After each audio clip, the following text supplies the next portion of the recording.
Okay, Matty, so it's that time of year again, final round of this year's British GT Championship. Finishing the season as you started behind the wheel of Interior Racing McLaren. Pleased to be rejoining the team? Yeah, I mean, when I was with the team, the time I had with the team, I really enjoyed. I enjoyed all of it. I mean, the car, the team, they're all great people, know what they're doing. So I'm really happy going back in the car and really feeling ready for this last round.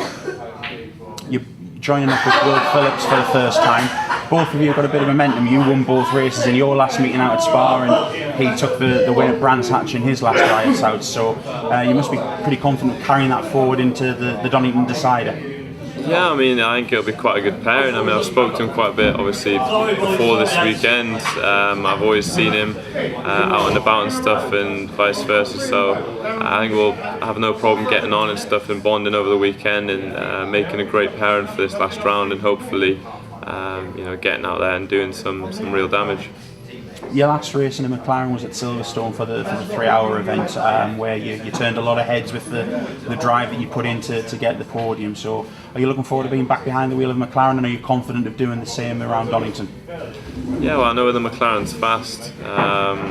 Also, it has its problems like every other car, but I can get around them in the McLaren. It's just a case of how quickly I can get back into the feel of the car. And it's quite different to the Maserati what I've been driving recently, but I think it'll come back to me pretty fast. Donington's a track I know well, so yeah, I think I'll be okay. And how much confidence does it give you knowing that you're in the car that if we use sort of American racing terms as the defending champion, it won this race last year at this track? Yeah, well, I mean, I wasn't far behind it last year in the Aston Martin. Unfortunately, I had the brake failure, but no, the car is very quick around this track.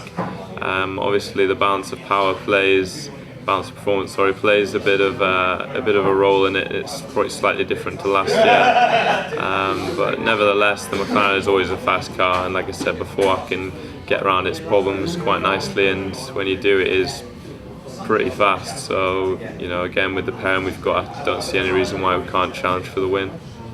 And how important is it to maintain that challenge, bearing in mind that you've only done 5 races this season, and you've podiumed in all of them bar one, where electrical problems stopped you from achieving that when you were looking to be on course for it?